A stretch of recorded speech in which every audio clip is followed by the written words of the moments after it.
Michael Wilk is heading out on a new mission. With the head of the Kurdish Red Crescent, he's on his way to the Al-Hol refugee camp to get a first-hand look. The German emergency medic has been to northeastern Syria many times, despite the challenging conditions. The camp is over its maximum capacity. It was set up for far fewer people. There are more than 70,000 there now. Providing medical and general care is a massive challenge. From Kamishli, they drive south on the muddy road. Their goal is the mobile clinic of the Kurdish Red Crescent, situated behind this fence in the enormous refugee camp.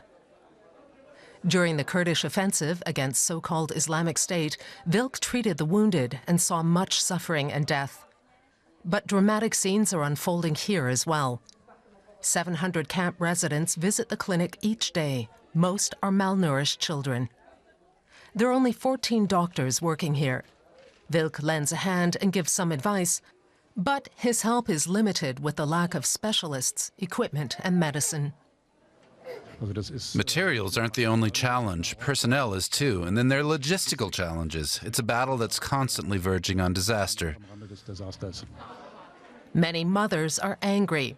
They came here hoping for quick help, but are often left short. There's hardly any medicine here. We haven't been given any. The situation is very tough, particularly with this rain. For my children, they're always sick. No one planned for such a large number of refugees. 75,000 fled the fighting in Baghuz, which had been the last IS stronghold.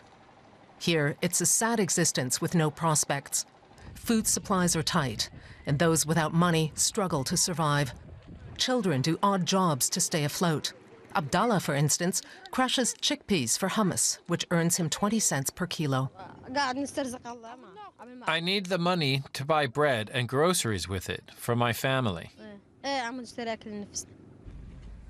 And many here still cling to the so-called Islamic State and the idea of their caliphate, despite the terror and the thousands who died. Wilk says he always helps anyone in medical need with no questions asked. But he can't always help. This child died from malnourishment, just one of 225 who have died this year alone. The most moving thing, of course, was when they brought in a child who had died.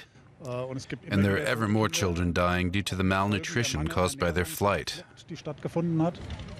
In the end, Wilk believes prospects here are precarious, not least because of the toxic legacy left behind by IS.